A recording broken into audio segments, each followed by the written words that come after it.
ठीक है। तो आज का हमारा टॉपिक है क्लोरीनेशन। क्लास शुरू करने से पहले मैं आपको बता दूं, कुछ भी लिखने की जरूरत नहीं है। क्लास के नोट्स आपको डिस्क्रिप्शन बॉक्स में दे दिए जाएंगे, वहां से आप डायरेक्ट डाउनलोड कर सकते हैं। तो शुरू करते हैं हमारा एनवायरमेंट एंड हेल्थ वाले चैप्टर का अगला टॉपिक, दैट इज क्लोरीनेशन। अब क्लोरीनेशन के पहले एनवायरमेंट एंड हेल्थ वाले चैप्टर में हमने बहुत सारे टॉपिक्स किए हैं। Safe water, problem habitation, sources of water. Sources of water के बाद अलग अलग तरह के well, shallow well, deep well में डिफरेंस, सैनिटरी वेल क्या होता है, वाटर पॉल्यूशन, उसके इंडिकेटर्स, डिजीजेस ऑफ वाटर, उसमें water borne disease, water based disease, water related disease. फिर प्योरिफिकेशन ऑफ वाटर का पूरा क्लासिफिकेशन देखा था कि भाई स्मॉल स्केल पे क्या होगा, लार्ज स्केल पे कैसे करेंगे। फिर उसके अंदर हमने पढ़ा था लार्ज स्केल में slow sand filter, rapid sand filter. उसके बाद हमने डिफरेंस बिटवीन स्लो सैंड और रैपिड सैंड फिल्टर पढ़ा था, और अब आता है हमारा क्लोरीनेशन। ठीक।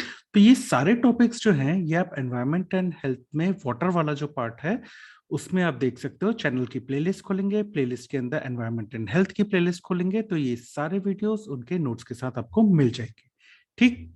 तो शुरू करते हैं हमारा एनवायरमेंट एंड हेल्थ वाले चैप्टर का अगला टॉपिक, और भाई साहब बहुत ही इंपॉर्टेंट टॉपिक है क्लोरीनेशन। ये तो आपको कहीं ना कहीं पूछा ही जाएगा। थ्योरी में आपको सेशनल में या पीयू में या यूज में आएगा। उसके अलावा प्रैक्टिकल में आपको थ्योरी वाइवा में भी पूछा जाएगा, प्रैक्टिकल वाइवा में भी पूछा जाएगा। उसके अलावा स्पोर्ट्स में भी इससे बहुत सारी चीजें आती हैं। इनफैक्ट स्पोर्ट्स में एक न्यूमेरिकल भी होता है हॉरॉक्स अपरेटस पे, वो हम आगे आके करेंगे। वो भी पूछा जाता है। बहुत इंपॉर्टेंट है क्लोरीनेशन भाई साहब। तो ये तो आपको आना ही चाहिए। ठीक। वो होते हैं ना, कुछ क्वेश्चन होते हैं जो आपको क्या करा सकते हैं, फेल करा सकते हैं। उसमें से एक क्लोरीनेशन होता है भैया, ये तो आना ही चाहिए। ठीक। तो भाई सबसे पहली चीज, क्लोरीनेशन हमको पता है कि भाई क्लोरीनेशन करते हैं हम, जो वाटर बॉडीज होती हैं उनको डिसइंफेक्ट करने के लिए क्लोरीन का इस्तेमाल करते हैं हम। तो ये कौन कौन सी चीजों को हटाता है, तो देखो भाई, ये बैक्टीरियासाइडल और विरुसाइडल दोनों होता है, यानी कि बैक्टीरिया को भी निपटा देता है और वायरसेस को भी निपटा देता है। मगर याद रखना, ये स्पोरिसाइडल नहीं होता है ये, यानी कि ये स्पोर्स को नहीं निपटा सकता। ये बैक्टीरिया को तो मार देगा, वायरसेस को भी मार देगा, लेकिन स्पोर्स को नहीं मार पाएगा। ठीक है। और इसमें वायरसेस मैंने बोला, तो वायरस में याद रखना, पोलियो वायरस जो होता है ना, वो नहीं मर सकता, वो सेंसिटिव नहीं होता है भैया क्लोरीनेशन के। तो हाँ, बहुत सारे बैक्टीरिया, बहुत सारे वायरसेस को मार सकता है, लेकिन पोलियो वायरस पे ज्यादा इफेक्टिव नहीं होता है, स्पोर्स पे ज्यादा इफेक्टिव नहीं होता। लेकिन वैसे बहुत अच्छी चीज होती है क्लोरीनेशन, हर जगह इस्तेमाल होती है भैया। स्विमिंग पूल, कुआं, तालाब, हर जगह। इनफैक्ट पानी जो आपके नगर निगम से पानी आता है उसमें तक क्लोरीनेशन होता है। तो बहुत इंपॉर्टेंट टॉपिक है। ठीक। तो हमने पढ़ लिया, बैक्टीरिया वायरस को तो निपटा सकता है, स्पोर्स को नहीं निपटा सकता है, और पोलियो वायरस को खत्म करने की क्षमता नहीं होती है। ठीक। उसके बाद कहाँ इस्तेमाल करते हैं, तो जो हाईली पॉल्यूटेड वाटर बॉडीज होती है, बहुत ही ज्यादा प्रदूषित जो पानी होता है, लार्ज स्केल पे जो हमारे पास होता है, बहुत बड़े पैमाने पे प्रदूषित पानी, उसको साफ करने के काम आता है। ठीक। तो ये तो हो गया हमारा क्लोरीनेशन पे। थोड़ी सी जानकारी एक्चुअल में क्लोरीनेशन के समय होता क्या है, मुद्दे की बात पे आते हैं। तो भैया एक्चुअल में क्लोरीनेशन के समय हमको अगर पता करना है, तो हमको पता होना चाहिए कि एक्शन ऑफ क्लोरीन क्या है। एक्शन ऑफ क्लोरीन क्या है, आपने पानी में क्लोरीन मिलाया। जब आपने पानी में क्लोरीन मिलाया तो बनता है HCl, that is hydrochloric acid, और HOCl, that is hypochlorous acid. ठीक। अब जब ये HOCl ज्यादा देर तक पड़ा रहेगा ना पानी में, तो ये आयोनाइज होके बन जाता है H प्लस आयन और OCl माइनस। ठीक। तो हाइड्रोजन आयन और हाइपोक्लोराइट आयन में तब्दील हो जाता है। ठीक। समझे। तो यहां देखो, ये हमने क्लोरीन पानी में मिलाया, ये नीले नीले पानी में हमने क्लोरीन डाला, तो हुआ क्या, ये बना HCl और ये बना HOCl। HOCl is hypochlorous acid, HCl is hydrochlorous acid. पर देखो भाई, ये HCl जो है ना, ये तो पूरा का पूरा न्यूट्रलाइज हो जाता है, क्योंकि हमारा जो पानी होता है वो कैसा होता है, एल्कलाइन होता है। तो ये एसिड जो है, एसिड और अल्कलाइन दोनों एक दूसरे को न्यूट्रलाइज कर देंगे, ये तो निपट गया, इसका कोई काम नहीं है। ये जो HOCl है, यानी कि जो हाइपोक्लोरस एसिड है ना, इसका मेन काम होता है डिसइंफेक्टेंट पे। ठीक है। तो हाइपोक्लोरस एसिड या HOCl जो होता है वो मेन डिसइंफेक्टेंट होता है पूरे के पूरे क्लोरीनेशन में। हाँ, ये ज्यादा देर तक पढ़ रहे तो आयनाइज होके H+ आयन और OCl- यानी कि हाइड्रोजन आयन और हाइपोक्लोराइट आयन में तब्दील हो जाता है।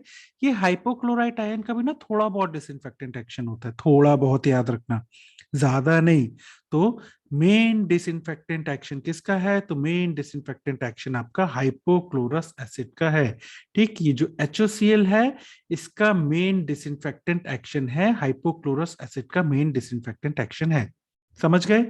ठीक, तो वही नीचे लिखा है देखो। हमने H2O को Cl क्लोरीन को पानी में डाला, HCl बना और HOCl बना।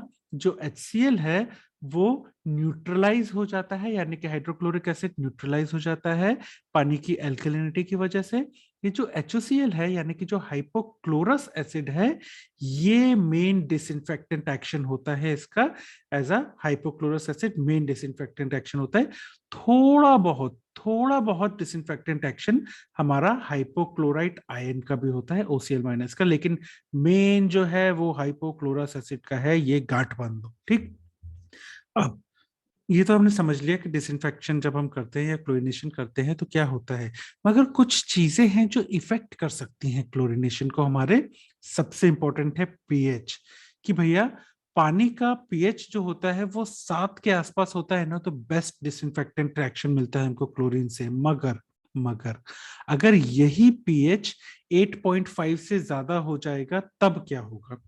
अगर ये पानी का पीएच 8.5 से ज्यादा होता है, यानी कि बहुत ज्यादा ही एल्कलाइन, 8.5 से ज्यादा हो जाए, तो पंगा ये होता है कि जो हमारा हाइपोक्लोरस एसिड है, हाइपोक्लोरस एसिड यानी कि ये जो HOCl है ना, ये आयोनाइज होना शुरू हो जाता है। ये H+ और OCl- में तब्दील होना शुरू हो जाता है। तो हमारे पानी में HOCl ज्यादा नहीं मिलता है, हमारे पानी में OCl- ज्यादा मिलने लगता है। और इसीलिए हमने पहले ही पढ़ा था ना कि OCl- की बहुत थोड़ी सी डिसइंफेक्टेंट एक्शन होता है, बहुत ज्यादा नहीं। इसीलिए बहुत ज्यादा अच्छा नहीं होता है ये। और पानी का पीएच 6 से 7.5 के बीच में हो तभी अच्छा है, तभी हमारा क्लोरीनेशन अच्छे से होगा। ठीक, तो समझ गए, पीएच 7 के आसपास अच्छा है, या कहना चाहिए 6 से 7.5 के बीच में अच्छा है। मगर अगर पानी का पीएच 8.5 से ज्यादा हो जाए तो हमारा जो HOCl है यानी कि हाइपोक्लोरस एसिड है, वो आयोनाइज हो जाता है और हाइड्रोजन और हाइपोक्लोराइट आयन में तब्दील हो जाता है, जिसका हाइपोक्लोराइट आयन का डिसइंफेक्टेंट एक्शन तो होता है मगर बहुत थोड़ू सा होता है, इसलिए उतना मजा नहीं आता जितना हाइपोक्लोरस एसिड में आता है। ठीक, तो हाइपोक्लोरस एसिड बचा ही नहीं, पीएच ज्यादा है तो सब सब सब सब सब सब आयोनाइज हो गया। तो ये याद रखना कि हमको 7 के आसपास यानी कि 6 से 7.5 के बीच में पीएच चाहिए। ठीक, उसके अलावा एक और पॉइंट आया था, एक्चुअली MCQ आया था कि रूरल एरियाज में यानी कि ग्रामीण क्षेत्रों में पानी को डिसइंफेक्ट करने के लिए सबसे अच्छी प्रक्रिया क्या होती है? तो सबसे अच्छा तरीका होता है that is chlorination of water. ये पॉइंट को भी याद रखना। ठीक, तो ये थोड़े से पॉइंट हैं जो आपको याद रखने चाहिए कि भैया आप जब क्लोरिनेशन करते हो तो क्या क्या चीजें होती है। ठीक, समझ गए? अब थोड़ी सी और जानकारी, थोड़ी सी इंपॉर्टेंट डेफिनेशंस या थोड़ी सी और चीजें होती हैं क्लोरीन में। तो उसके पहले हमने जो देखा कि भाई क्लोरीन हमने डाल दिया तो क्या क्या चीजें होती हैं क्लोरीन डालने के बाद। तो टोटल अगर आपसे कोई पूछे कि कितनी फेजेस होती हैं, तो 4 फेजेस होती हैं, 1 2 3 4। सबसे पहली फेज में क्लोरामीन बनेगा, सेकेंड फेज में क्लोरामीन का डिस्ट्रक्शन होता है, थर्ड फेज में ब्रेक पॉइंट अपीयर होता है, और फोर्थ फेज में रेसिडुअल क्लोरीन मिलता है। ये सारी फेजेस हम समझेंगे आगे आने वाले में कि भैया क्लोरीन डिमांड क्या होती है, ब्रेक पॉइंट क्या होता है, रेसिडुअल क्लोरीन क्या होता है, ये हम आगे वाली स्टेप में पढ़ेंगे। अभी सिर्फ आपको ये समझना है कि 4 फेजेस हैं। पहली फेज में क्लोरामीन बनेंगी, दूसरी फेज में क्लोरामीन निपटेंगी, तीसरी फेज में ब्रेक पॉइंट पे पहुंचेंगे, चौथी फेज में रेसिडुअल क्लोरीन मिलेगा। ठीक, इसको याद रखना। ओके, फिर क्लोरीनेशन करने के तरीके भी होते हैं बहुत सारे। तो कौन कौन सी चीजों से कर सकते हैं? एक तो क्लोरीन गैस के थ्रू आप कर सकते हो, कई जगहों पे ये इस्तेमाल होता है कि भाई क्लोरीन गैस के थ्रू क्लोरीनेशन हो रहा है। उसके अलावा क्लोरामीन के थ्रू भी कर सकते हो आप, क्लोरामीन बस्टर वगैरह आते हैं उनके थ्रू भी आप क्लोरिनेशन कर सकते हो, या फिर पर क्लोरॉन या हाई टेस्ट हाइपोक्लोराइड जिसको कहते हैं HTS, उनकी मदद से भी आप क्लोरिनेशन कर सकते हो। अलग अलग होती हैं, बहुत सारी आती हैं, थोड़े से नाम लिखे। ठीक, तो ये भी थोड़ा सा पता होना चाहिए कि भैया फेजेस ऑफ क्लोरीन में कि सबसे पहले फॉर्मेशन होगा, फिर डिस्ट्रक्शन होगा, फिर ब्रेक पॉइंट पे पहुंचेंगे, फिर रेसिडुअल क्लोरीन। ये इसका मतलब क्या है, ये क्या हो रहा है कि भाई क्लोरामीन बन रहा है, फिर क्लोरामीन निपट रहा है, फिर ब्रेक पॉइंट पे पहुंच रहे हैं, फिर रेसिडुअल क्लोरीन हो रहा है, इसका मतलब क्या है। तो हम समझेंगे कि ब्रेक पॉइंट क्या होता है, रेसिडुअल क्लोरीन क्या होता है, कैसे क्लोरामीन बनते हैं और क्यों डिस्ट्रक्ट होते हैं, ये अगले पेज में। देखो हमने क्या किया, फिर से देखते हैं। सबसे पहले हमने क्या किया, सबसे पहले हमने क्लोरीन को पानी में डाला। ये वाली स्टेप तो हमने देख ली, क्लोरीन को पानी में डाला तो क्या बनेगा, हाइड्रोक्लोरिक एसिड बनेगा और हाइपोक्लोरस एसिड बनेगा। हाइड्रोक्लोरिक एसिड जो होगा उसको न्यूट्रलाइज कर दिया पानी की एल्कलिनिटी ने, तो वो तो निपट गया, उसको भूल जाओ। हाइपोक्लोरस एसिड जो है वो मेन डिसइंफेक्टेंट होता है। हाँ, अगर ज्यादा देर पड़ा रहे तो OCl माइनस H प्लस और OCl माइनस यानी हाइड्रोजन आयन और हाइपोक्लोराइट आयन में हो जाता है। हाइपोक्लोराइट आयन का भी थोड़ा बहुत ही डिसइंफेक्टेंट एक्शन होता है, ये हमने समझ लिया है। अब समझते हैं क्लोरिनेशन करते समय करते क्या है। देखो हमने क्लोरीन डाला पानी में, ये पानी में इम्प्योरिटीज दिख रही हैं आपको, ये देखो कितनी सारी इम्प्योरिटीज है, ऐसे समझ लेना। ठीक, हमने पानी में क्लोरीन को डाला तो क्या होगा, तो बनेगा HOCl। भाई वो HCl को तो भूल जाओ, वो तो एल्कलिनेटेड ने न्यूट्रलाइज कर दिया। तो HOCl बनेगा, बहुत सारा HOCl बनता है, देखो थोड़ा बहुत आयोनाइज भी हो जाएगा तो थोड़ा सा OCl माइनस भी बनेगा। तो ये देखो HOCl जाके इम्प्योरिटी से चिपक गया, HOCl जाके इम्प्योरिटी से चिपक गया, HOCl जाके इम्प्योरिटी से चिपक गया, HOCl जाके इम्प्योरिटी से चिपक गया, थोड़ा बहुत OCl भी चिपक गया। तो इसने खुद भी शहीद हो गया ये HOCl, और इम्प्योरिटीज को भी मार दिया, खुद भी शहीद हो गया, इम्प्योरिटीज को भी मार दिया। ठीक, तो देखो सेकंड स्टेप में आओगे तो आप देखोगे, हाँ देखो अभी भी थोड़ी बहुत इम्प्योरिटीज तो बची हैं। आप थोड़ा और क्लोरीन डालो, थोड़ा और क्लोरीन डाला आपने तो फिर वही HOCl बना, इम्प्योरिटीज से चिपक के खुद भी शहीद हो गया, उसको भी निपटा दिया। HOCl बना, खुद भी शहीद हो गया, इम्प्योरिटीज को भी निपटा दिया। अब देखो यहाँ पे बिल्कुल भी कोई इम्प्योरिटीज नहीं है ना। अब अगर यहाँ पे कोई इम्प्योरिटीज नहीं है, तब आप क्लोरीन डालोगे तो क्या होगा। अब अगर हमने क्लोरीन डाला तो यहाँ पे क्या बनेगा, HOCl बनेगा। पर ना अब तो इम्प्योरिटीज बची नहीं ना निपटाने के लिए, तो क्या होगा, अब हमको फ्री रेसिडुअल क्लोरीन यानी HOCl मिलने लगेगा पानी में। बस यही तो होता है क्लोरीनेशन। पहले हमने क्लोरीन डाला तो उसने HOCl बनाया, HOCl इम्प्योरिटीज के साथ मिलके खुद भी मर गया, इम्प्योरिटीज को भी मार दिया। मगर अभी भी थोड़ी बहुत इम्प्योरिटीज बची थी, हमने और क्लोरीन डाला तो और HOCl बना, और इम्प्योरिटीज को निपटाया, खुद भी निपट गया, एकदम साफ पानी है। अब अगर हमने क्लोरीन डाला तो कोई इम्प्योरिटीज नहीं है, तो हमको HOCl बढ़िया मिलने लगेगा, कोई लड़ने के लिए बचा ही नहीं है ना, तो अब HOCl आराम से खुला घूमेगा इसके अंदर। तो भैया फ्री रेसिडुअल क्लोरीन मिलने लगा क्योंकि कोई इम्प्योरिटीज है ही नहीं। समझे, ये होता है क्लोरीनेशन। तो क्लोरीन डिमांड क्या होती है, हमने ये समझ लिया ना, बहुत इजी है क्लोरीन डिमांड समझना। क्लोरीन डिमांड होती है कि जब आपका जो पानी है उसमें कितना क्लोरीन चाहिए कि सारे के सारे बैक्टीरिया को आप मार सको, सारे के सारे ऑर्गेनिक मैटर को आप और अमोनियल सब्सटेंसेस को आप ऑक्सीडाइज कर सको, वो होती है उस पानी की क्लोरीन डिमांड। मतलब क्लोरीन डिमांड क्या होती है कि एक पानी में कितना क्लोरीन आपको डालना है कि उसके सारे बैक्टीरिया निपट जाएं, सारे ऑर्गेनिक मैटर और अमोनियल सब्सटेंस ऑक्सीडाइज हो जाए और आपको साफ पानी मिलने लगे। दैट इज उसकी क्लोरीन डिमांड। या दूसरे शब्दों में जो अभी हमने समझा, क्लोरीन डिमांड एक पानी की होती है कि भैया आपने डिफरेंस निकालना कि कितना क्लोरीन पानी में डाला माइनस कितना क्लोरीन आपको पानी में मिलने लगा, इस उस पानी की क्लोरीन डिमांड। यानी देखो आपने यहाँ क्लोरीन डाला, यहाँ क्लोरीन डाला, उसके बाद यहाँ क्लोरीन डाला, इतना सारा क्लोरीन डाला आपने। ठीक, एक पॉइंट आया था जहां पे आपका सारी इंप्योरिटीज निपट गई थी और फ्री रेसिडुअल क्लोरीन मिलने लगा था।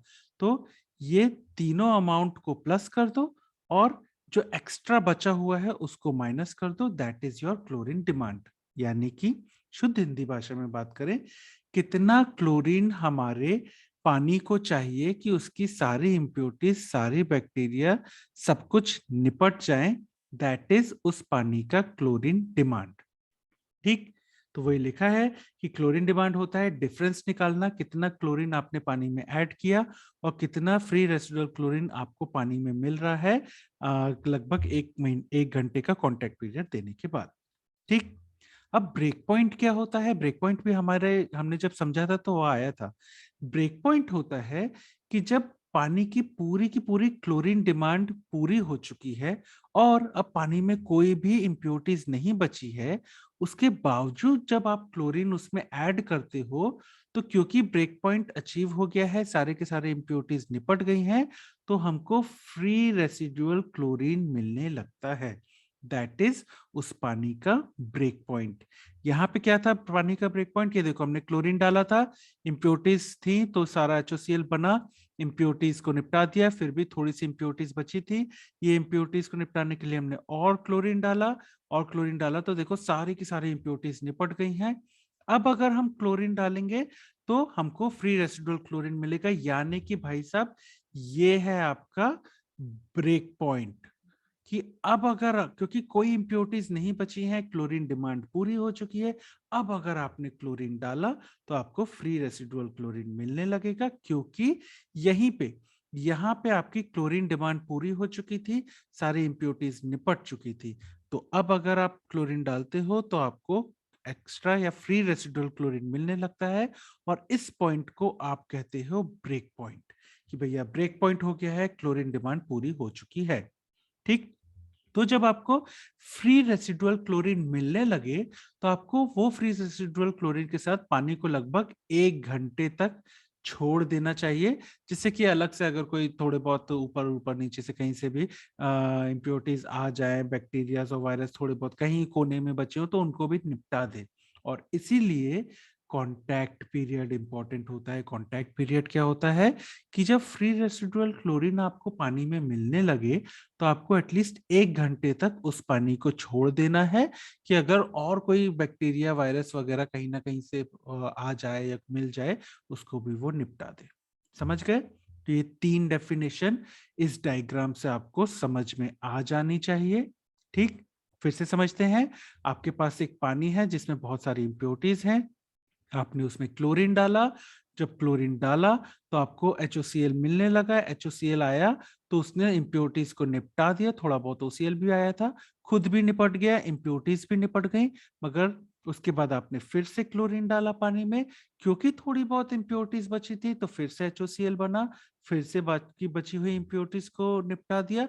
अब देखो कोई आपको क्लोरीन कोई भी इम्प्योरिटीज नहीं बची है। अब अगर आपने क्लोरीन डाला तो क्योंकि इम्प्योरिटीज नहीं थी इसमें, तो आपको एकदम खुला सांड जैसा HOCl मिलने लगा, जिसको कि कुछ बढ़िया एकदम full to free residual chlorine है। अब इस पॉइंट को ब्रेक पॉइंट कहते हैं, क्योंकि इस पॉइंट पे आपकी जो पानी है उसकी क्लोरीन डिमांड पूरी हो चुकी है। अब अगर क्लोरीन डालोगे तो फ्री रेसिडुअल क्लोरीन मिलने लगेगा, तो इस पॉइंट को कहते हैं ब्रेक पॉइंट। और क्लोरीन डिमांड क्या होती है? कितना क्लोरीन आपने टोटल डाला है पानी में, माइनस कितना फ्री रेसिडुअल क्लोरीन आपको मिलने लगा है, दैट इज क्लोरीन डिमांड। या दूसरे शब्दों में, कितना क्लोरीन आपको पानी में डालना है कि जिससे कि आपको पूरी की पूरी इम्प्योरिटीज निपट जाए, बैक्टीरिया, वायरस सब कुछ निपट जाए। ठीक, कॉन्टैक्ट पीरियड, ये जब फ्री रेसिडुअल क्लोरीन मिलने लगा उसके बाद आपको 1 घंटे तक इस फ्री रेसिडुअल क्लोरीन के साथ पानी को छोड़ देना है। 1 घंटे बाद पानी को पीने वगैरह के लिए या खाना बनाने के लिए इस्तेमाल कर सकते हो।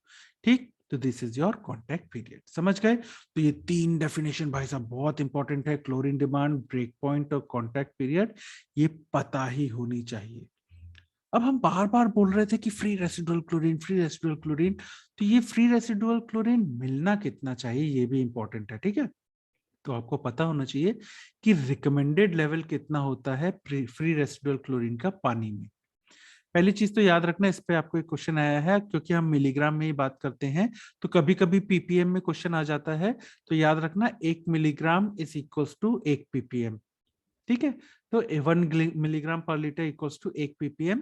तो ये याद रखना, क्योंकि ये ppm पार्ट्स पर मिलियन जो होता है ये इंपॉर्टेंट होता है अगर आपको वैल्यू चेंज कर दी जाए तो। नॉर्मली मिलीग्राम पर लीटर में ही वैल्यू आती है, तो कितनी होनी चाहिए जो हमारा ये फ्री रेसिडुअल क्लोरीन मिल रहा है ना, ये कितना होना चाहिए पानी में। तो ये जो होता है नॉर्मल ड्रिंकिंग वाटर में तो 0.5 मिलीग्राम पर लीटर।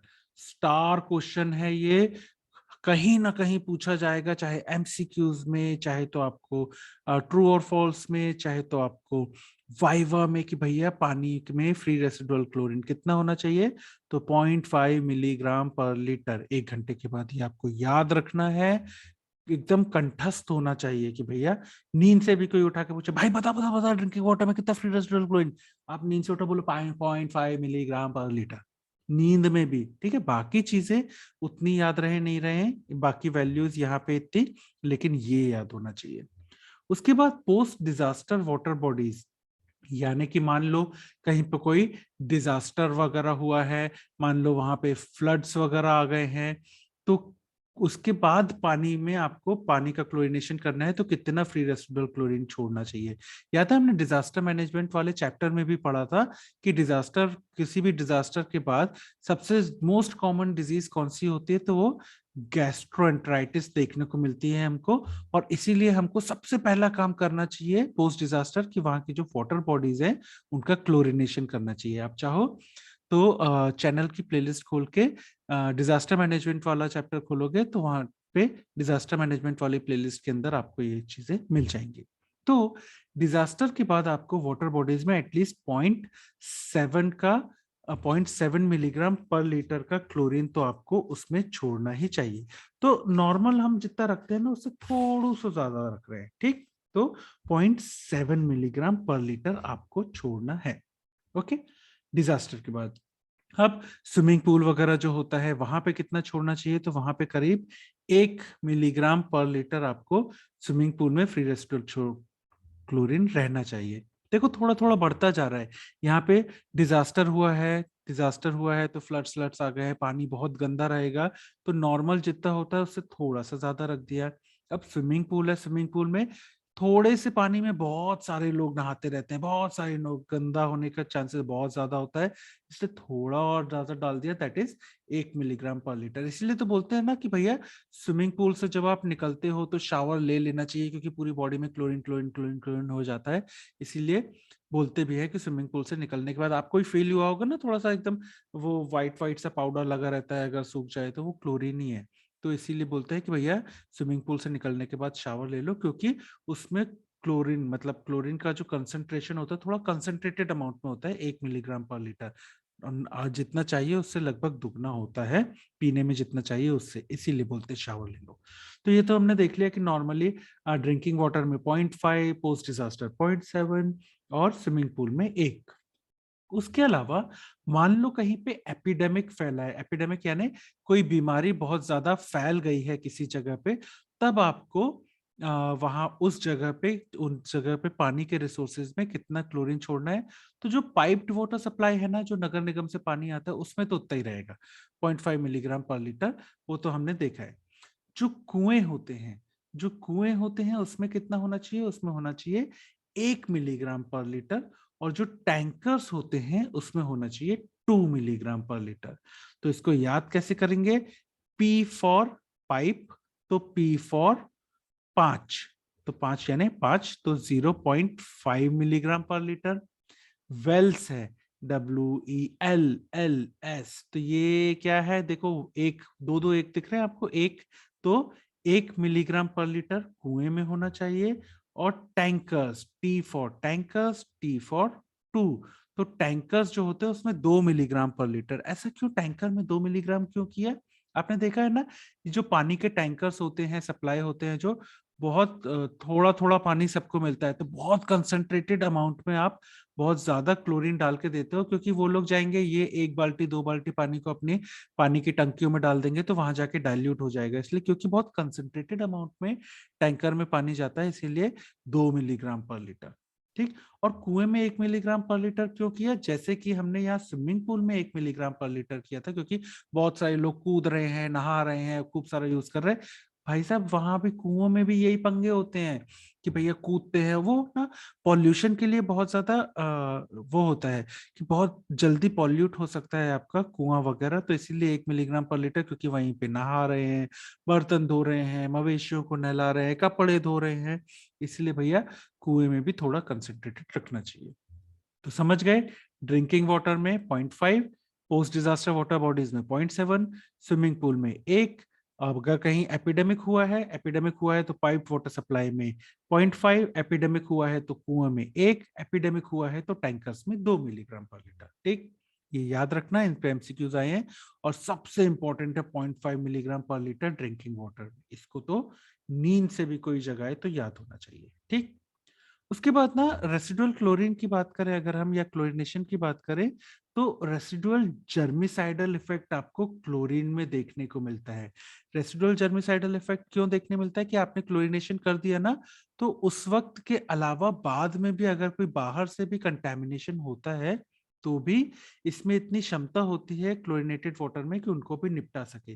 बस उसी को रेसिडुअल जर्मिसाइडल इफेक्ट कहते हैं, कि एक मार्जिन ऑफ सेफ्टी प्रोवाइड करता है किसी माइक्रोबियल कंटेमिनेशन के लिए, जो कि स्टोरेज या डिस्ट्रीब्यूशन, मतलब कि आप नगर निगम में पाइप से भेज रहे हो, पाइप नालियों के बीच से होता हुआ जाता है, तो वहां से कोई कंटेमिनेशन हो जाए अगर, तब भी इस पानी में उतनी क्षमता है, क्योंकि रेसिडुअल क्लोरीन है उसमें जर्मिसाइडल इफेक्ट होता है, तो वो निपटा सकता है। स्टोर करके रख रहे हो आप घड़े में, टंकियों में, उनमें कंटेमिनेशन हो जाए तो भी हमारे पास रेसिडुअल जर्मिसाइडल इफेक्ट है क्लोरीन का, तो वहां पे भी आपको क्षमता होती है कि भैया अगर कोई कंटेमिनेशन हो जाए तो उसको भी निपटा सके।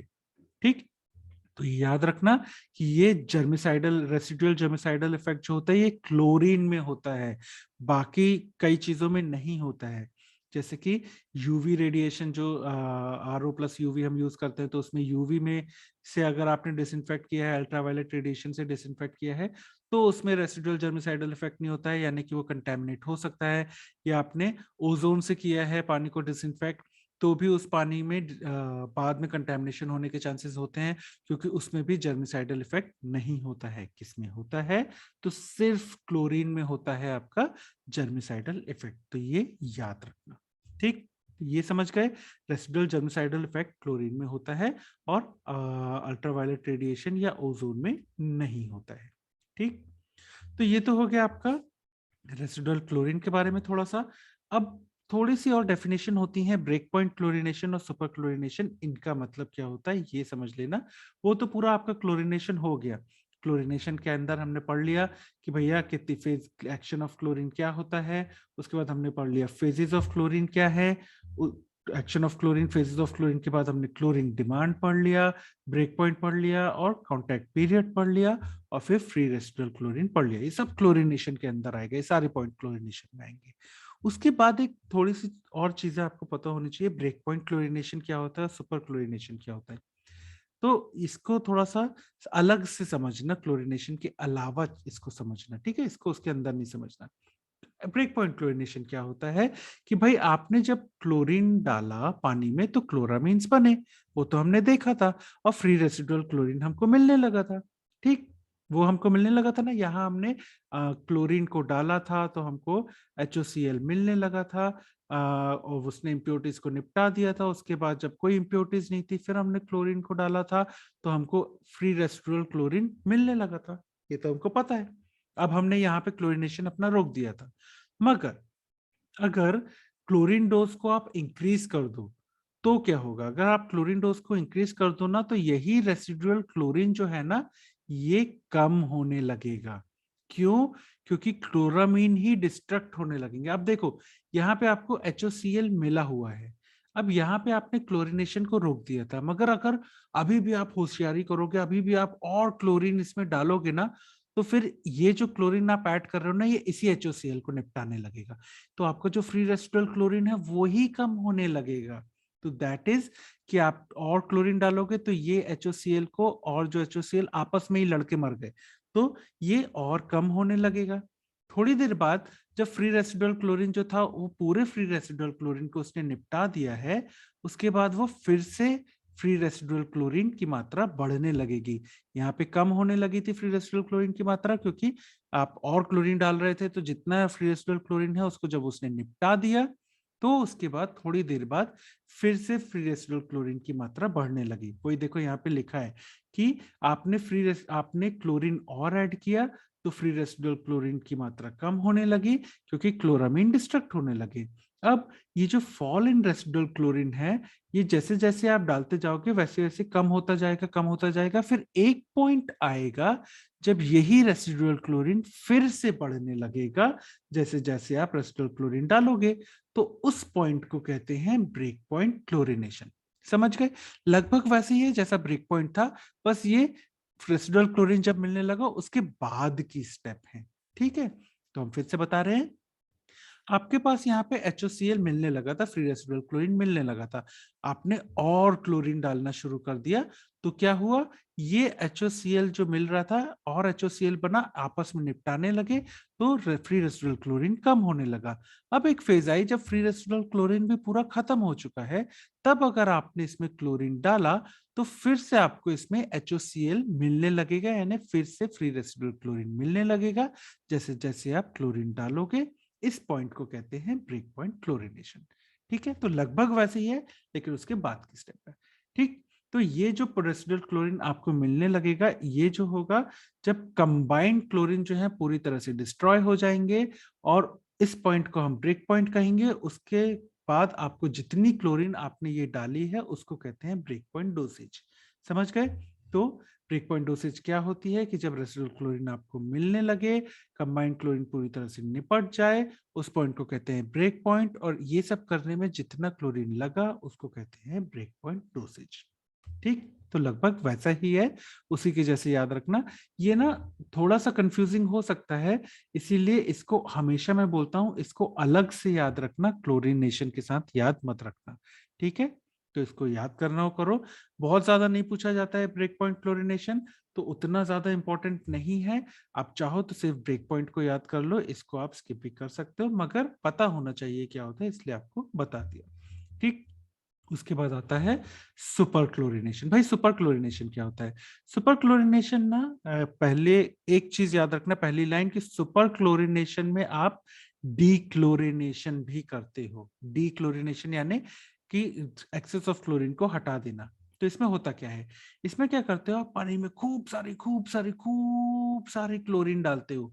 जब पूरे के पूरे डिसइंफेक्ट हो जाता है, पूरी इम्प्योरिटीज खत्म हो जाता है, तो जो, क्योंकि आपने खूब सारी क्लोरीन डाली है, तो खूब सारी एक्सेस क्लोरीन आपको पानी में मिलने लगेगी, तो आप इस एक्सेस क्लोरीन को बाद में डिसइंफेक्शन के बाद हटा देते हो। इसको कहते हैं सुपर क्लोरीनेशन। कब करते हैं ये? जो बहुत ही ज्यादा गंदा पानी है, बहुत ही ज्यादा हैवीली पॉल्यूटेड वाटर है, उसमें हम करते हैं। बहुत ही हैवीली पॉल्यूटेड वाटर में आप लार्ज डोजेज ऑफ क्लोरीन डालते हो, खूब ही सारी क्लोरीन डालते हो, तो सारा पॉल्यूशन खत्म हो जाता है उसका। उसके बाद आपको पता है, क्योंकि खूब सारी क्लोरीन डाली है इसलिए खूब सारा एक्स्ट्रा क्लोरीन आपको उसमें जमा मिलेगा, तो इसको आप डीक्लोरीनेशन की मदद से हटा भी देते हो, जिससे कि पानी इस्तेमाल करने के लायक हो जाए, और इसको कहते हैं सुपर क्लोरीनेशन। ठीक, समझ गए? तो ये दो चीजें हैं, ब्रेक पॉइंट क्लोरीनेशन और सुपर क्लोरीनेशन। इनको अलग से याद रखना क्लोरीनेशन के बाहर। ठीक है, क्लोरीनेशन के अंदर इनको याद मत करना। इन दोनों ही को, ब्रेक पॉइंट क्लोरीनेशन और सुपर क्लोरीनेशन को, क्लोरीनेशन के अलावा एक्स्ट्रास के तौर पे याद रखना। ठीक, तो समझ गए? अब आता है कौन कौन सी चीजें इस्तेमाल करते हैं हम क्लोरीनेशन के लिए। तो वो कुछ इंस्ट्रूमेंट्स होते हैं, उनके नाम एटलीस्ट आपको पता होना चाहिए।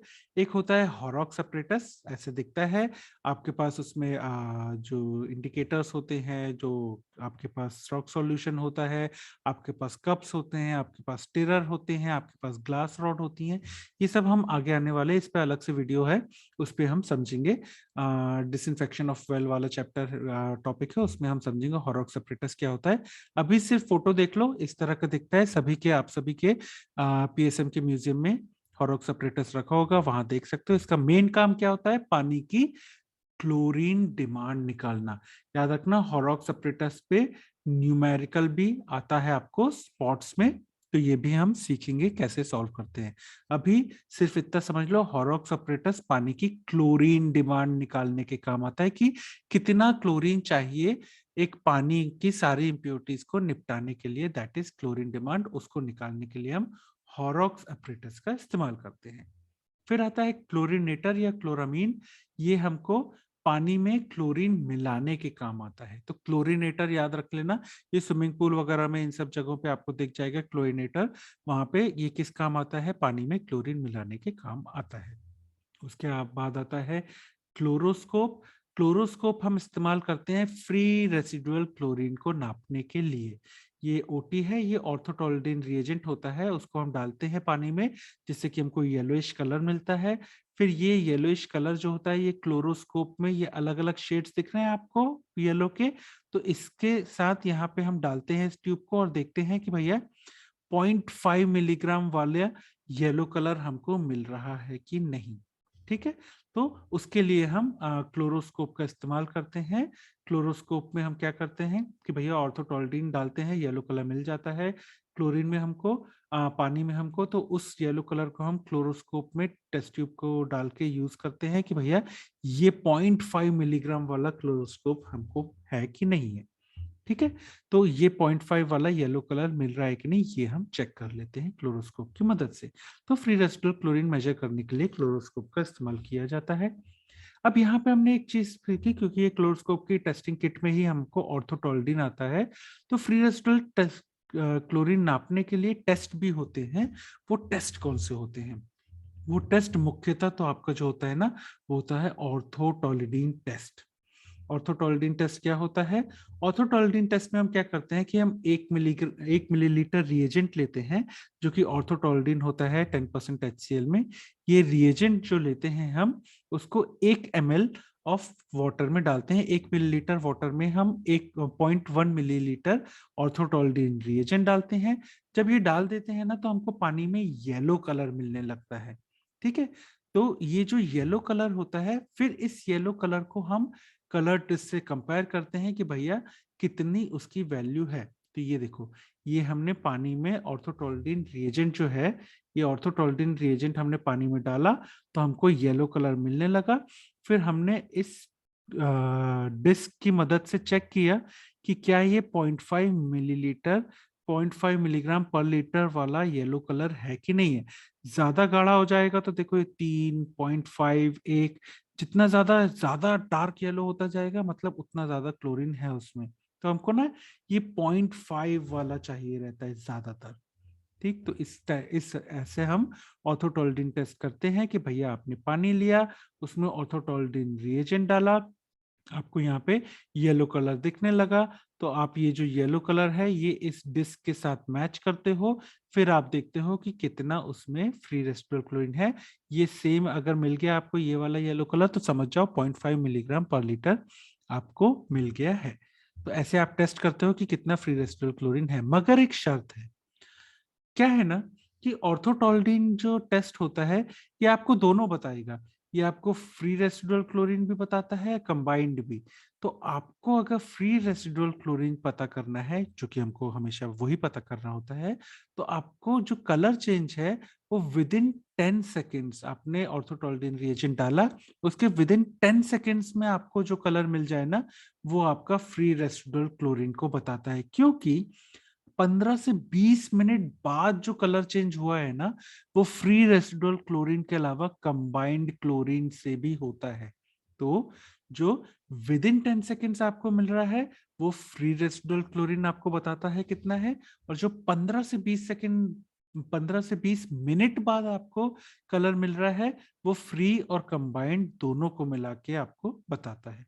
तो आपको जो चाहिए वो फ्री रेसिडुअल क्लोरीन का चाहिए है कलर, तो वो आपको विद इन 10 सेकेंड्स देखना पड़ेगा ऑर्थोटोल्डीन रिएजेंट डालने के बाद।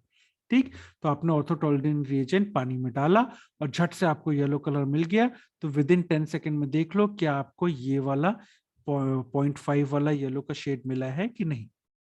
समझ गए? तो अगर आपको नहीं मिला है तो आपको पता है कि आपको और क्लोरीन डालना है, और फ्री रेसिडुअल क्लोरीन आपको चाहिए उसमें। और अगर आपको ज्यादा मिल गया है तो पंगा, इसलिए धीरे धीरे वो टाइट्रेशन करते थे ना, वैसे ही धीरे धीरे क्लोरीनेशन करना चाहिए। ठीक, ये तो हो गया ऑर्थोटॉलडीन टेस्ट। एक और चीज है, यहाँ पे देखो हमने लिखा है कि ये जो ऑर्थोटॉलडीन टेस्ट है ये दोनों के लिए होता है। फ्री रेसिडुअल क्लोरीन भी नाप सकते हो, कंबाइंड क्लोरीन भी नाप सकते हो। तो फ्री रेसिडुअल क्लोरीन कब विद इन 10 सेकेंड में कलर चेंज जो आपको मिलेगा वो फ्री रेसिडुअल क्लोरीन में से है, और 15 से 20 मिनट बाद वाला जो है वो आपको कंबाइंड है। ठीक है, कंबाइंड और फ्री दोनों के साथ है। तो आपको ये फ्री वाला अगर टेस्ट करना है तो विद इन 10 सेकेंड के अंदर आपको चेक करना पड़ेगा वो येलो कलर का शेड। याद रखना, बहुत इंपॉर्टेंट चीज है। फिर एक और चीज होती है ऑर्थोटॉलिडिन आर्सेनाइड टेस्ट, ओटीए। ये क्या होता है? ऑर्थोटॉलिडिन आर्सेनाइड टेस्ट क्या होता है? देखो, जो ये भी दोनों के लिए होता है, फ्री और कंबाइंड क्लोरीन दोनों को सेपरेटली ये नाप सकता है। मगर क्या होता है ना कि पानी के अंदर नाइट्राइट्स भी मिलती हैं हमको, आयरन भी मिलते हैं हमको, मैंगनीज भी मिलता है हमको। ये भी पानी के साथ ना येलो कलर देते हैं, याद रखना, ये लोग भी येलो कलर देते हैं। अब जब ऑर्थोटॉल्डिन टेस्ट हम करते हैं और हमने ऑर्थोटॉल्डिन रिएजेंट डाला, तो वो येलो के अलावा ये लोग भी येलो कलर देने लगेंगे। तो इस वजह से ऑर्थोटॉल्डिन टेस्ट में कई बार एरर देखने मिलता है, क्योंकि ये नाइट्रेट अगर है, नाइट्रेट्स या आयरन या मैग्नीज अगर पानी में है, तो ये नाइट्रेट्स, आयरन या मैग्नीज भी येलो कलर दे रहे हैं, तो हमको वो शेड नहीं मिलेगा और हम गलत इंटरप्रेट कर जाएंगे। तो इन चीजों की एरर को हटाने के लिए हम ऑर्थोटॉल्डिन आर्सेनाइड टेस्ट यूज करते हैं, क्योंकि आर्सेनाइड क्या करता है, इन नाइट्रेट, आयरन, मैग्नीज, इनके एरर को नलिफाई कर देता है, और इसीलिए हमको फ्री रेसिडुअल क्लोरीन का ओरिजिनल अमाउंट देखने को मिल जाता है। ठीक, तो नॉर्मली हम ऑर्थोटॉल्डिन टेस्ट करते हैं, मगर अगर हमको पता है कि पानी में नाइट्राइट्स, आयरन या मैग्नीज की मात्रा ज्यादा है, तो वहां पे हम ऑर्थोटॉल्डिन आर्सेनाइड टेस्ट इस्तेमाल कर सकते हैं। ठीक, तो समझ गए। तो ये दो टेस्ट भी आपको पता होना चाहिए कि भैया ऑर्थोटॉल्डिन टेस्ट क्या होता है और ऑर्थोटॉल्डिन आर्सेनाइड टेस्ट क्या होता है। ये बहुत इंपॉर्टेंट है आपको पता लगाने के लिए। ठीक, तो इतनी चीजें हैं जो आपको क्लोरीनेशन या फिर क्लोरीन डिमांड या फ्री रेसिडुअल क्लोरीन या कांटेक्ट पीरियड, ऑटोटॉल्डिन टेस्ट वगैरह में पता होनी चाहिए। अगर मैं बात करूं सवाल की, तो मैंने आपको पहले ही बोला था भाई साहब, स्टार क्वेश्चन है ये, स्टार क्वेश्चन आपको फेल करा सकता है, ऐसा है, क्योंकि हर जगह आएगा। देखो, थ्योरी एग्जाम में अगर आपसे पूछा जाता है तो सीधा आपको शॉर्ट नोट आ जाता है कि क्लोरीनेशन पे शॉर्ट नोट लिखो। तो आपको पता होना चाहिए कि भैया क्लोरीनेशन क्या होता है उसके बारे में। उसके अलावा थ्योरी एग्जाम में ही आपको आ जाता है कि भैया वेरी शॉर्ट नोट में आपको बहुत कुछ आ सकता है। आपको आ सकता है कि भैया डिफाइन करो क्लोरीन डिमांड क्या होती है, या आपको आ जाता है डिफाइन करो ब्रेक पॉइंट क्या होता है, या आपको आ जाता है डिफाइन करो कांटेक्ट पीरियड क्या होता है, या आपको आ जाता है कि रेसिडुअल क्लोरीन के बारे में बताओ। ठीक है, उसके अलावा आपको शॉर्ट नोट या वेरी शॉर्ट नोट में और क्या क्वेश्चन आ जाते हैं कि भैया कभी कभी पूछा जाता है, बहुत ही रेयरली लेकिन पूछ लिया जाता है, ब्रेक पॉइंट क्लोरीनेशन क्या होता है या सुपर क्लोरीनेशन क्या होता है। और इनफैक्ट थ्योरी एग्जाम में एक और क्वेश्चन बहुत पूछा जाता है, दैट इज ऑर्थोटॉलिडिन टेस्ट के बारे में बताओ। तो मैंने क्या कहा, बहुत सारी चीजें आपको एक ही क्वेश्चन में कवर हो जाती हैं, तो बननी चाहिए, बहुत अच्छे से याद कर लेना इस टॉपिक को, बहुत इंपॉर्टेंट टॉपिक है। ठीक, तो ये तो हो गया थ्योरी का क्वेश्चन। अगर मैं बात करूं वाइवा की, तो वाइवा में सबसे पहली चीज तो आपसे पूछी जाती है कि एक्शन ऑफ क्लोरीन समझाओ। तो वो तो आप समझा दोगे कि भैया क्लोरीन पानी में डाला तो आपको क्या क्या मिलेगा, कैसा। सेकंड चीज आपसे पूछी जाती है कि मेन डिसइंफेक्टेंट एक्शन किसका होता है क्लोरीन में, तो हाइपोक्लोरस एसिड का होता है। ठीक, तो आपसे एग्जाम में पूछा जाएगा क्यों हाइपोक्लोराइट आयन का एक्शन होता है ना, अच्छा डिसइंफेक्टेंट एक्शन होता है, आप उसके जाल में फंसना नहीं, बोलना हाँ सर, हाइपोक्लोराइट आयन का एक्शन होता है लेकिन बहुत ही थोड़ा सा, क्योंकि मेन जो होता है वो हाइपोक्लोरस एसिड का होता है। ठीक, अगला वाइवा का क्वेश्चन, कितना पीएच चाहिए आपको पानी में कि भैया बहुत अच्छा क्लोरीनेशन हो जाए, तो 7 या 6 से 7.5 के बीच में। और अगर एग्जामिनर बोले कि 8.5 से ज्यादा हो जाए तो क्या हो जाएगा, तो आपको बताते आना चाहिए कि हाइड्रोजन आयन और हाइपोक्लोराइट आयन में कर तब्दील हो जाएगा, तो कम डिसइंफेक्टेंट एक्शन हो जाएगा उसका। ठीक, तो ये भी वाइवा का इंपॉर्टेंट क्वेश्चन है। ठीक, उसके बाद वाइवा में बहुत इंपॉर्टेंट पूछा जाता है कि भैया क्लोरीन डिमांड क्या होती है, ब्रेक पॉइंट क्या होता है, कांटेक्ट पीरियड कितनी देर का होना चाहिए। बहुत इंपॉर्टेंट वाइवा में क्वेश्चन। उसके अलावा ये तो पूछा ही पूछा जाएगा कि free residual chlorine drinking water में कितना होता है, तो 0.5 मिलीग्राम पर लीटर, ये कंठस्थ होना चाहिए आपको, ठीक। ब्रेक पॉइंट क्लोरिनेशन और सुपर क्लोरिनेशन रेयरली पूछा जाता है, लेकिन आपका बहुत अच्छा वाइवा जा रहा है, तब एग्जामिनर बोलेगा चेक कर लेते हैं भाई से बनता है कि नहीं बनता ये, तो आपसे तो बन जाएगा, ठीक है, तो ये भी पता होना चाहिए। उसके अलावा हॉरॉक सेपरेटस भैया, ये आपको स्पॉट में रखा जाता है, तो ये हम अलग से टॉपिक कवर करेंगे, लेकिन आपको पता होना चाहिए। इमेज बेस्ड क्वेश्चन भी आते हैं आजकल, इसलिए हॉरॉक सेपरेटस क्या होता है ये पता होना चाहिए, ठीक। उसके अलावा क्लोरीनेटर क्या होता है, क्योंकि इमेज बेस्ड एमसीक्यू आते हैं आपको, इसलिए क्लोरीनेटर पता होना चाहिए। और क्लोरोस्कोप भी अगर आपके म्यूजियम में रखा हुआ है, तो क्लोरोस्कोप भी आपको स्पॉट के तौर पे आ सकता है, ठीक। उसके बाद ऑर्थोटोल्डीन टेस्ट भैया वाइवा के लिए बहुत इंपॉर्टेंट है, कि आपको एटलीस्ट नाम पता होना चाहिए कि अगर टेस्ट करते हैं फ्री रेसिडुअल क्लोरीन के लिए तो कौन सा टेस्ट लगाते हैं, तो ऑर्थोटोल्डीन टेस्ट। और आपका अगर वाइवा अच्छा जा रहा है ना, तो आपसे पूछ लिया जाता है ऑर्थोटोल्डीन आर्सेनाइड टेस्ट कैसे ज्यादा अच्छा है एज कम्पेयर टू ऑर्थोटोल्डीन टेस्ट, तो वही आपको बताना है कि नाइट्रेट, आयरन और मैंगनीज भी येलो कलर देते हैं, तो उनके एरर को कम करने के लिए हम आर्सेनाइड को ऐड करते हैं, ठीक। तो ये तो हो गया वाइवा का क्वेश्चन। अब अगर बात करें हम एमसीक्यूज की, तो जितने भी अंडरलाइन पार्ट हैं हमारे नोट्स और स्लाइड्स में, वो सभी एंट्रेंस एग्जाम में पूछे गए एमसीक्यूज हैं। तो एक एमसीक्यू हमको ये मिला था कि भैया क्लोरिनेशन का विरुसाइडल और बैक्टीरियासाइडल एक्शन तो होता है, लेकिन स्पोरिसाइडल एक्शन नहीं होता है। एक एमसीक्यू ये मिला था कि पोलियो पे उतना अच्छा, पोलियो वायरस पे उतना अच्छा असर नहीं करता है। एक एमसीक्यू ये मिला था कि हाईली पॉल्यूटेड वाटर है तो सबसे अच्छा है क्लोरिनेशन करना उसको लार्ज स्केल पे। एक एमसीक्यू मेरे को ये मिला था कि भैया मेन डिसइंफेक्टेंट एक्शन किसका होता है, तो हाइपोक्लोराइट आयन का। और थोड़ा बहुत disinfectant action, sorry, main disinfectant action किसका होता है, तो हाइपोक्लोरस एसिड का। और थोड़ा बहुत डिसइंफेक्टेंट एक्शन किसका होता है, तो हाइपोक्लोराइट आयन का। एक एमसीक्यू मेरे को ये मिला था कि बेस्ट कितना पीएच होना चाहिए कि बेस्ट आपको क्लोरिनेशन मिल सके, तो करीब 7 के आसपास। और रूरल एरियाज में बेस्ट डिसइंफेक्टेंट कर, पानी को डिसइंफेक्ट करने का तरीका क्या है, तो क्लोरिनेशन। ये एमसीक्यू मिल चुका है मेरे को। उसके अलावा क्लोरीन डिमांड पे एमसीक्यू मिल चुका है, क्लोरीन डिमांड को डिफाइन करो। तो फिर वही है कि सारे बैक्टीरिया को निपटा देना, ऑर्गेनिक मैटर या मिनरल सब्सटेंस को ऑक्सीडाइज कर देना, उसको कहते हैं क्लोरीन डिमांड कि। उसके बाद ब्रेक पॉइंट पे भी हमको एमसीक्यू मिला हुआ है। ब्रेक पॉइंट क्या होता है कि जब सारी की सारी क्लोरीन डिमांड पूरी हो जाए और आपने और क्लोरीन डाला तो आपको फ्री रेसिडुअल क्लोरीन मिलने लगे, उसको कहते हैं ब्रेक पॉइंट। उसके अलावा कॉन्टैक्ट पीरियड पे भी हमको आया है कि कितनी देर तक फ्री रेसिडुअल क्लोरीन को छोड़ देना चाहिए पानी के साथ, उसके बाद इस्तेमाल करना चाहिए, तो 1 घंटे का कॉन्टैक्ट पीरियड आपको देना चाहिए। उस पर भी हमको एमसीक्यू मिल चुका है, ठीक। उसके अलावा पीपीएम की वैल्यू पे भी आपको एमसीक्यू आया है कि 1 मिलीग्राम पर लीटर कितने पीपीएम होता है, तो 1 मिलीग्राम पर लीटर इज 1 पीपीएम। उसके अलावा हमको एक एमसीक्यू इस पे भी आया था कि भैया जो ड्रिंकिंग वाटर होता है, इस पे तो कईयों बार एमसीक्यू आया है कि ड्रिंकिंग वाटर में कितना होना चाहिए, तो 0.5 मिलीग्राम पर लीटर 1 घंटे बाद की कॉन्टैक्ट पीरियड के बाद। एक एमसीक्यू ये भी आया है कि डिजास्टर के बाद वाटर बॉडीज में कितना होना चाहिए, तो 0.7। स्विमिंग पूल पे भी एमसीक्यू आया है कि स्विमिंग पूल में कितना होना चाहिए रेसिडुअल क्लोरीन, 1 मिलीग्राम पर लीटर। और एक एमसीक्यू ये भी मिला था कि भैया अगर कहीं पे एपिडेमिक हुआ है, तो जो पाइप्ड वाटर सप्लाई होती है नगर निगम की, उसमें कितना क्लोरीन होना चाहिए, तो उसमें तो उतना ही 0.5 मिलीग्राम पर लीटर। रेसिडुअल जर्मिसाइडल इफेक्ट पे भी आया है कि सिर्फ क्लोरीन ऐसा होता है जिसमें आपको रेसिडुअल जर्मिसाइडल इफेक्ट नहीं हो कि जिसमें मिलता है। और इस पे भी क्वेश्चन आया है कि यूवी रेडिएशन और ओजोन में हमको रेसिडुअल जर्मिसाइडल इफेक्ट नहीं मिलता, तो ये भी आपको पता होना चाहिए। सुपर क्लोरिनेशन पे भी एमसीक्यू हमको मिल चुका है कि भैया कौन सा ऐसा क्लोरिनेशन होता है जिसमें बाद में डी क्लोरिनेशन किया जाता है, तो सुपर क्लोरिनेशन में किया जाता है। और कब किया जाता है सुपर क्लोरिनेशन, तो बहुत ही हैवीली पॉल्यूटेड वाटर है तो उसमें हमको सुपर क्लोरिनेशन करने की जरूरत होती, ठीक।